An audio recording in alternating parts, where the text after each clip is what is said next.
Prévu initialement le 1er juin, c'est finalement le mardi 1er juillet que les épreuves de l'ENAFEP, Examen national de fin d'études primaires, édition 2025, ont été organisées sur l'ensemble du territoire national, conformément au calendrier scolaire réaménagé. À Kolwezi, le go a été donné au Royal International Academy of Lualaba par la gouverneure de province. Occasion pour Fifi Masuka Saini d'inviter les candidats à plus de sérénité avant de leur souhaiter bonne chance. Il faut bien lire, il faut être tranquille, il faut se dire je suis la plus intelligente, je suis le plus intelligent. D'accord? Il ne faut pas regarder chez les voisins. Il faut écrire ce que tu connais, ce que tu as étudié. Moi, je suis venue vous encourager, vous dire que les parents qui sont restés à la maison prient pour vous. Donc, soyez les plus courageux. Moi, je prie toujours pour vous. Je vais continuer à prier pour que Dieu vous accompagne. Alors, bonne chance à vous tous. Merci.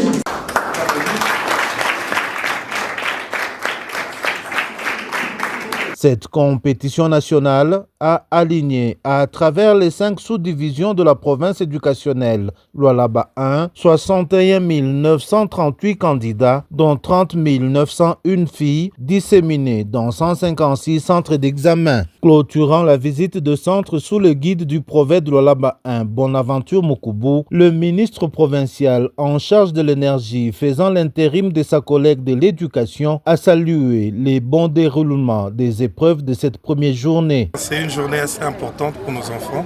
Ça marque un passage décisif de la classe de 6e vers 7e.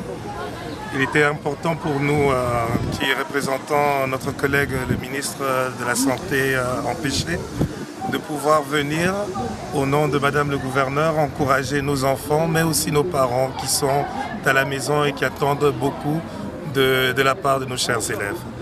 Et en même temps, notre présence ici est juste aussi pour rassurer que non seulement la province du Lualaba, mais la République démocratique du Congo attend l'excellence de la part de nos jeunes étudiants.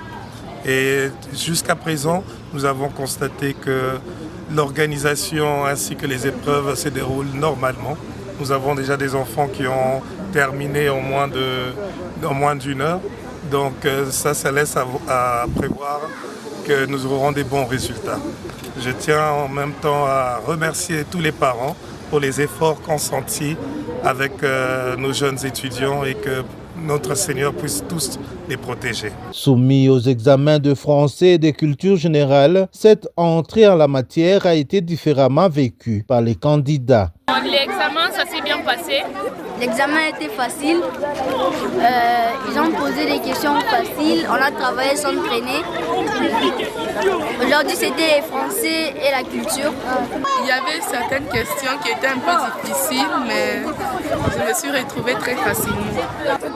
Même pour l'instant, je compte, si je rentre à la maison, réviser et faire plus d'autres exercices de maths surtout. Débuté le mardi 1er juillet, ces épreuves se clôturent le mercredi 2 juillet par les maths et les sciences. Une fois encore, le gouvernement provincial du Lualaba a pris en charge les frais d'examen de tous les candidats de la province.